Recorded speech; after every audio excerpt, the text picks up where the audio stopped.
नमस्ते, मेरा नाम है दीक्षा ठाकुर और आप मुझे देख रहे हैं श्री विश्वनाथ IAS एकेडमी सोलन से। पटवारी को लेकर जो हमारी मोस्ट इम्पॉर्टेंट 20 क्वेश्चंस की सीरीज़ है, उसी सीरीज़ में हमारा नेक्स्ट वीडियो है। तो चलते हैं, देखते हैं आज के मोस्ट इम्पॉर्टेंट 20 क्वेश्चन जो है वो कौन से हैं। देखते हैं पहला क्वेश्चन क्या है। Which article of Indian constitution deals with the right to equality. भारतीय संविधान का कौन सा आर्टिकल समानता के अधिकार से संबंधित है। मतलब पूछा है कि जो राइट टू इक्वालिटी है हमारा, ये यहाँ पे जो राइट टू इक्वालिटी है वो कहाँ से कहाँ तक है। क्या वो आर्टिकल 14 से 18 है, 19 से 22 है, या 23 से 24 है, या 25 से 28 है। तो वो है हमारा कहाँ, आर्टिकल 14 से लेकर 18 तक हमारा कौन सा पड़ता है, राइट टू इक्वालिटी पड़ता है। 19 से लेकर जो 22 तक है वो पड़ता है हमारा राइट टू फ्रीडम, और आर्टिकल 23 और 24 पड़ता है हमारा राइट अगेंस्ट एक्सप्लॉयटेशन, और ये हमारा 25 से 28 पड़ता है राइट टू रिलीजन जो है वो आता है। तो इसमें पूछा राइट टू इक्वालिटी, तो वो है हमारा कौन सा, आर्टिकल 14 से लेकर आर्टिकल 18 तक जो है वो आता है। चलते हैं नेक्स्ट क्वेश्चन पे। Right to education is a part of which fundamental right. जो शिक्षा का अधिकार है वो किस मूल अधिकार का हिस्सा है।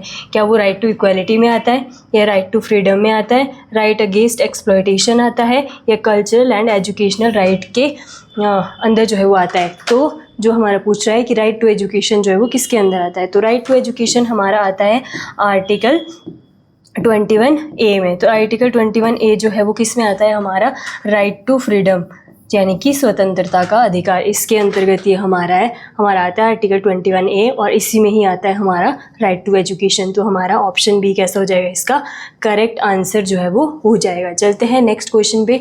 नेक्स्ट क्वेश्चन क्या बोल रहा है, right to constitutional remedies is mentioned under which article. जो संवैधानिक उपचारों का अधिकार का उल्लेख किस आर्टिकल में जो है वो है। क्या आर्टिकल 19 में है, क्या आर्टिकल 21 में है, क्या आर्टिकल 32 में है, क्या आर्टिकल 25 में। तो किस में आता है हमारा, तो ये है हमारा आर्टिकल 32। आर्टिकल 32 जो है वो constitutional remedies, right to constitutional remedies जो है वो आता है। ये हमारा ऐसा आर्टिकल है जिसको heart and soul of Indian constitution बोला था। किसने, भीमराव अंबेडकर जी ने इस आर्टिकल को बोला था। इस आर्टिकल के तहत जो है वो आप सुप्रीम कोर्ट जा सकते हो फंडामेंटल राइट के, अगर आपसे फंडामेंटल राइट का वायलेशन हो रहा है तो आप सीधे जो है वो सुप्रीम कोर्ट जो है वो जा सकते हो।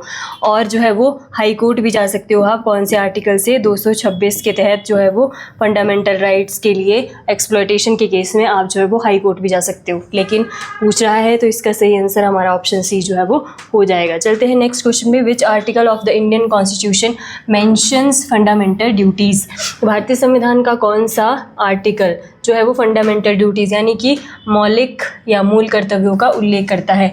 क्या आर्टिकल 32 अभी पढ़े हमने कि फंडामेंटल राइट में आता है आर्टिकल 32, तो right to constitutional remedies article 51A, तो यही हमारा करेक्ट इसका आंसर हो जाएगा। आर्टिकल 51A जो है वो रिलेटेड है हमारा किससे, फंडामेंटल ड्यूटीज़ से। आर्टिकल 21A अभी मैंने आपको बताया कि राइट टू एजुकेशन जो है वो आर्टिकल 21A में जो है वो आता है, और आर्टिकल 19 जो है वो हमारा आता है राइट टू फ्रीडम में। तो इसका सही आंसर हमारा ऑप्शन बी जो है वो हो जाएगा। आर्टिकल 51A में आता है फंडामेंटल ड्यूटीज़। चलते हैं हम हमारे नेक्स्ट क्वेश्चन पे। नेक्स्ट क्वेश्चन क्या बोल रहा है, fundamental duties were added to the constitution by which amendment. मूल कर्तव्यों को संविधान में किस संशोधन द्वारा जोड़ा गया। देखो, जो हमारी फंडामेंटल ड्यूटीज़ थी वो हमारे जो बेसिक कॉन्स्टिट्यूशन था उसका पार्ट नहीं थी। फंडामेंटल ड्यूटीज़ को हमने एक अमेंडमेंट के थ्रू जो है वो बाद में जोड़ा है।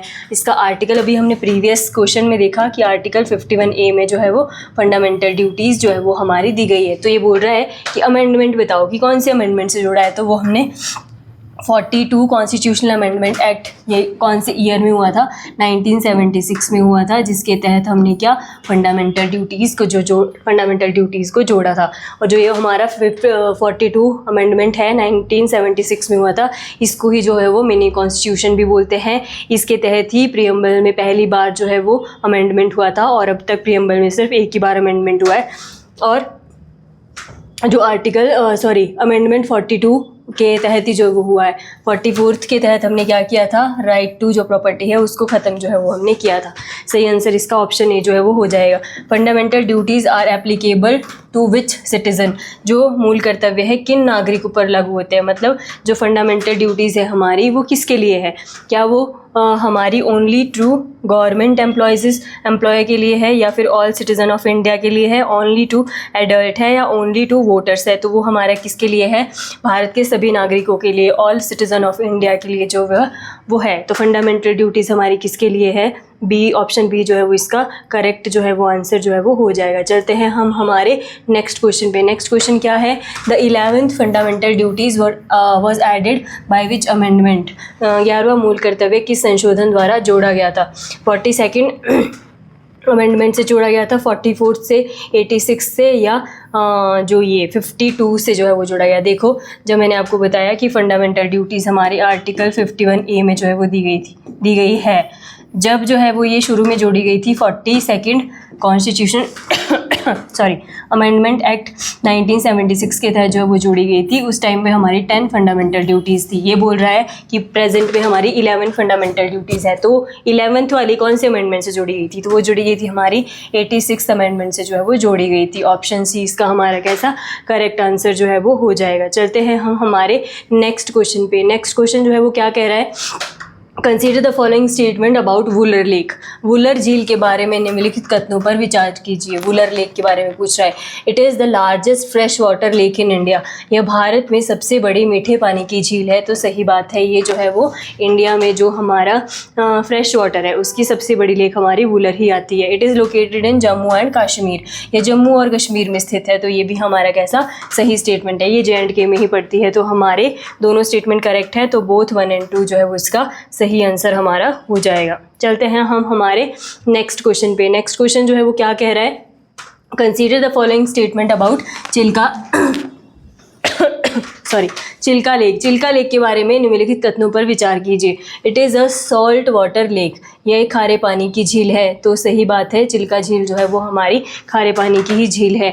यह उड़ीसा में स्थित है। तो सही बात है, चिल्का लेक हमारी जो है वो उड़ीसा में ही पड़ती है। यह भारत की सबसे बड़ी कोस्टल लेगून इन इंडिया है, यह भारत की सबसे बड़ी तटीय लेगून जो है वो है। ये भी हमारा कैसा हो जाएगा, सही आंसर जो है वो इसका हो जाएगा। तो ऑप्शन सी इसका 1, 2 और 3 हमारा करेक्ट आंसर हो जाएगा। चिल्का लेक जो है वो हमारी सॉल्ट वाटर की लेक है, उड़ीसा में है, और इंडिया की सबसे बड़ी जो है वो कोस्टल लेगून जो है वो है।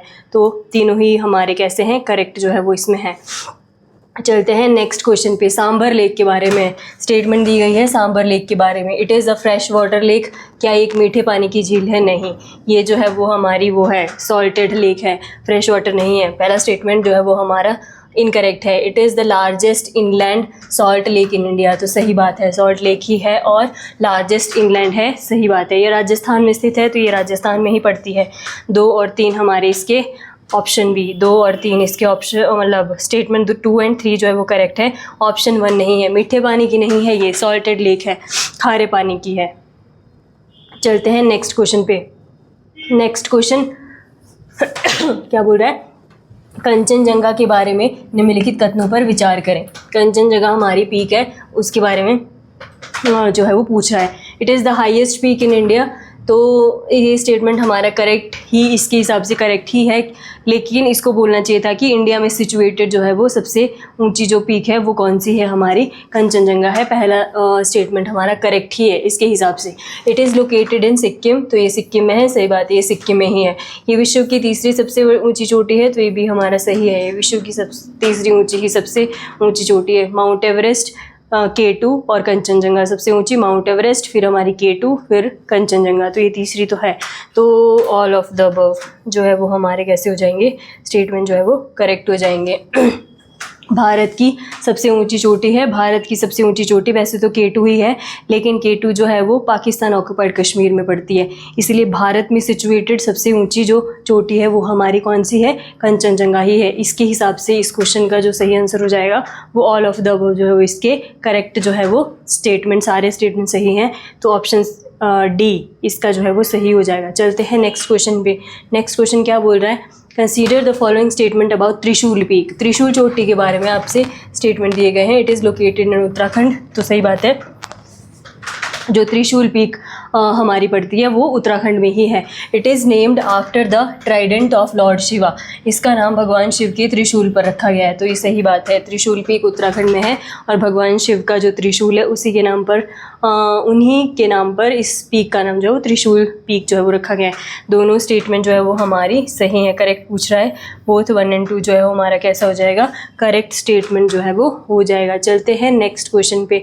नेक्स्ट क्वेश्चन हमारा क्या कह रहा है, consider the following statement about the drafting committee. Drafting committee जिसको प्रारूप समिति भी बोलते हैं के बारे में कुछ स्टेटमेंट दी गई है, आपको बतानी है। क्या बताना है आपको, करेक्ट स्टेटमेंट जो है वो आपको इसमें बतानी है।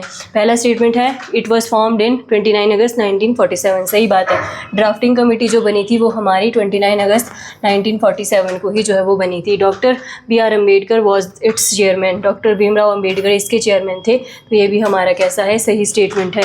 The committee had a total of 7 members. इस समिति में कुल 7 सदस्य थे। ये भी हमारा जो है वो सही है। ड्राफ्टिंग कमेटी के लिए जो स्टेटमेंट दी गई है सारी की सारी स्टेटमेंट हमारी कैसी है, करेक्ट है। ऑप्शन डी इसका हमारा कैसा हो जाएगा, सही आंसर जो है वो इसका हो जाएगा। चलते हैं हम हमारे नेक्स्ट क्वेश्चन पे। नेक्स्ट क्वेश्चन क्या बोल रहा है, match the following committees with their chairman. एक साइड कमेटी दी गई है, दूसरी साइड उनके चेयरमैन दिए गए हैं, आपको इनको मैच करवाना है आपस में। तो पहली कमेटी कौन सी है, ड्राफ्टिंग कमेटी। अभी अभी हम पढ़ चुके हैं, सीधा ही है आपका इसका, भीमराव अम्बेडकर जी ही जो है वो इसके चेयरमैन थे। Union power committee, Jawaharlal Nehru, obviously यही थे इनके। Provincial committee, provincial constitution committee, उसके लिए सरदार वल्लभ भाई पटेल है। तीनों ही आपस में जो है वो मैच है, तो यही हो जाएगा। देखो आपका ए का फर्स्ट, बी का 2 और सी का 3, तीनों ही जो है वो मैच है। तो पहले ही मैच है, ऑप्शन ए इसका सही जो है वो आंसर हो जाएगा। चलते हैं हम हमारे नेक्स्ट क्वेश्चन पे। नेक्स्ट क्वेश्चन जो है वो क्या कह रहा है, consider the following statement about the rule of procedure committee.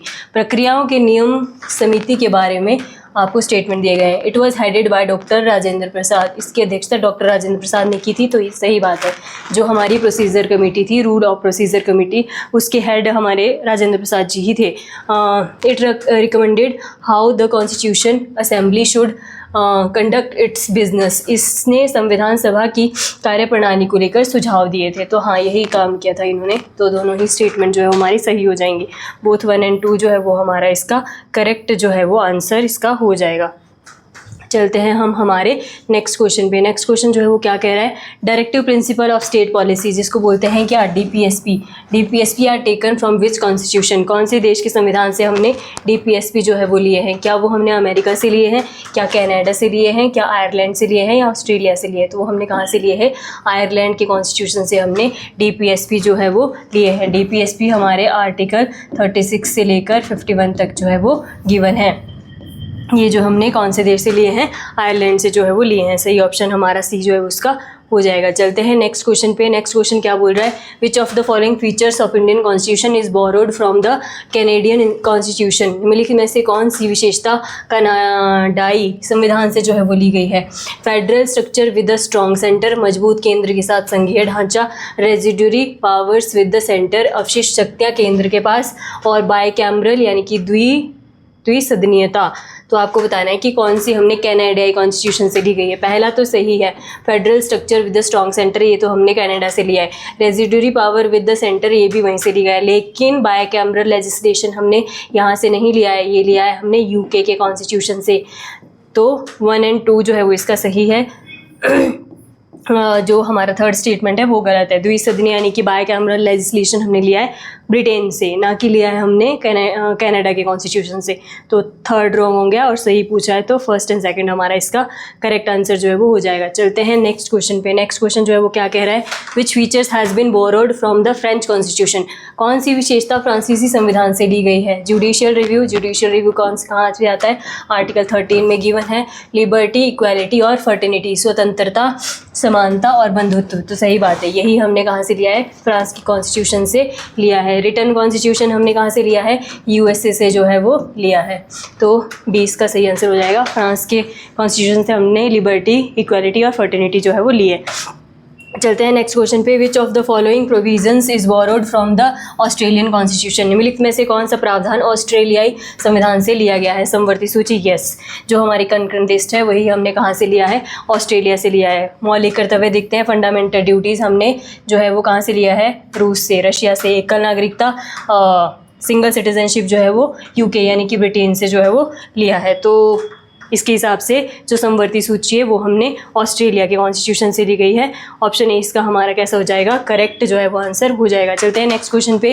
Which of the following feature has been borrowed from the USSR, Soviet USSR constitution, इनमें से कौन सी विशेषता सोवियत संविधान से ली गई है? फंडामेंटल राइट हमने यूएसए से लिए हैं, जुडिशियल रिव्यू आर्टिकल 13 में आता है, फंडामेंटल ड्यूटीज़, तो यस फंडामेंटल ड्यूटीज़ जो है हमने रूस से ली गई है। तो यही हमारा, पहले रूस का नाम यूएसएसआर था, वही हमने फंडामेंटल ड्यूटीज़ जो है वो वहाँ से ली है। प्रेजेंट पे फंडामेंटल ड्यूटीज़ 11 जो है वो है, पहले जो है वो 10 थी। तो इसका सही आंसर हमारा ऑप्शन सी जो है वो हो जाएगा, फंडामेंटल ड्यूटीज़ इसका करेक्ट आंसर जो है वो हो जाएगा। ये थे आज के मोस्ट इंपॉर्टेंट 20 क्वेश्चंस। अगर आपको इसका पीडीएफ चाहिए तो आप हमारे टेलीग्राम चैनल से इसका पीडीएफ जो है वो डाउनलोड कर सकते हैं। मिलते हैं आपसे नेक्स्ट वीडियो में, तब तक के लिए धन्यवाद, जय हिंद।